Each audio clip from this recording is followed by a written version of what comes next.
Today, we are diving deep into an incredible story about how a childhood promise can sour into a lifelong grudge.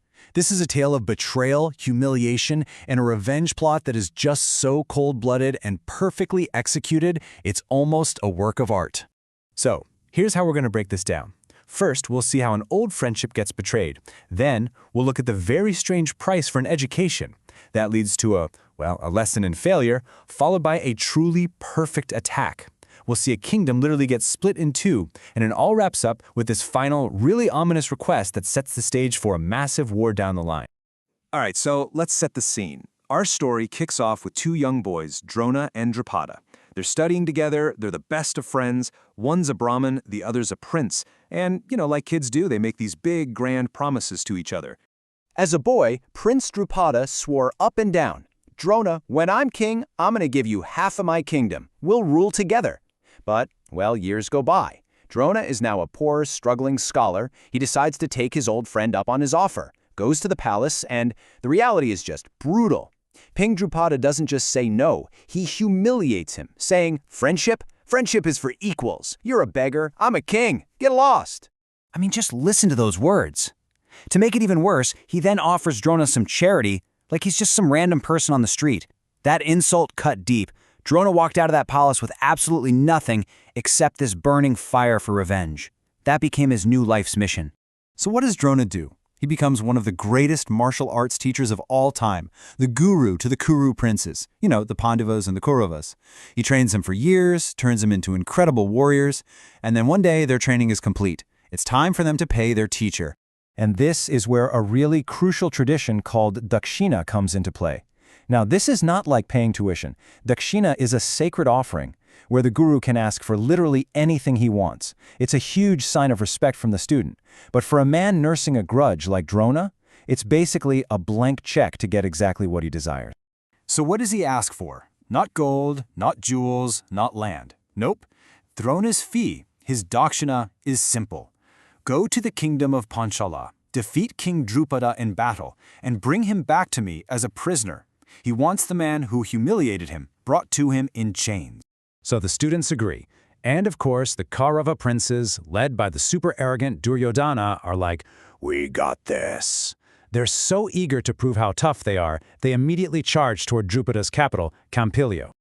But Arjuna, one of the Pandava brothers and Drona's star pupil, shows his wisdom here. He tells his own brothers, "Whoa, hold on, let's hang back." He knows the Kauravas are all pride and no strategy, and he predicts, correctly, that they're about to get absolutely crushed.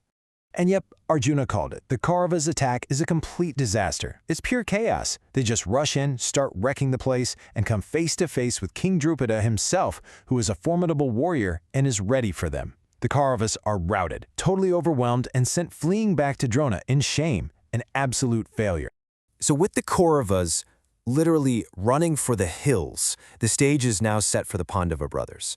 And what we're about to see is the difference between just charging in blindly and executing a true masterclass in warfare. Their attack was just methodical, a beautiful symphony of destruction. First, the mighty Bhima goes in with his mace and just clears out the enemy's entire war elephant division. With the path cleared, Arjuna steps up, and that's when the whole battle shifts. Arjuna was so unbelievably skilled with his bow that Drupada's own soldiers, the Panchalas, started cheering for him in the middle of the battle. Can you imagine that? The very people trying to kill you are literally applauding because they've just never seen anything so incredible. He was basically a one-man army. Arrows flying in what seemed like an endless stream. He takes out Drupada's top commander, Satyajit. Then he turns on the king and just systematically dismantles him. He shatters Drupada's bow, smashes his chariot to pieces, and then just leaps onto the wreckage and captures the king at sword point. It's over. And just like that, the mission is a success. A completely defeated and blushing King Drupada is dragged before Drona.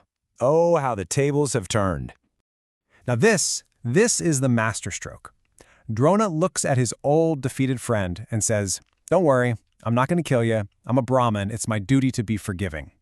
And just when Drupada probably breathes a sigh of relief, Drona delivers the final crushing blow. He says he'll let Drupada keep half his kingdom, because Drona is taking the other half for himself. And then, for the ultimate psychological takedown, he throws Drupada's own words right back in his face. He says, "Remember how you told me we couldn't be friends because you were a king and I wasn't? Well, now I'm a king too. I've taken half your kingdom. We're equals. Now we can be friends."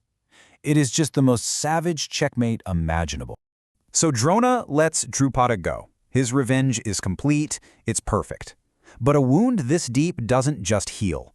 This one act of vengeance has just planted the seeds for an even bigger, bloodier conflict to come. So Drupada returns to what's left of his kingdom, now burning with his own desire for revenge. But meanwhile, as Drona is riding back with his favorite student, Arjuna, he decides his payment, his dakshina, isn't quite complete. There's one more thing he needs. He turns to Arjuna, the student who made all this possible, and he extracts one final promise. He says, "If the day ever comes that you and I are on opposite sides of a battlefield, you must promise me you will fight me. No holding back, no mercy for your teacher. You must fight to kill." A truly shocking and twisted request from a guru to his most loyal student. And Arjuna, out of loyalty, agrees. He unknowingly seals his own tragic fate, and this leaves us with this haunting question that will echo throughout the entire epic.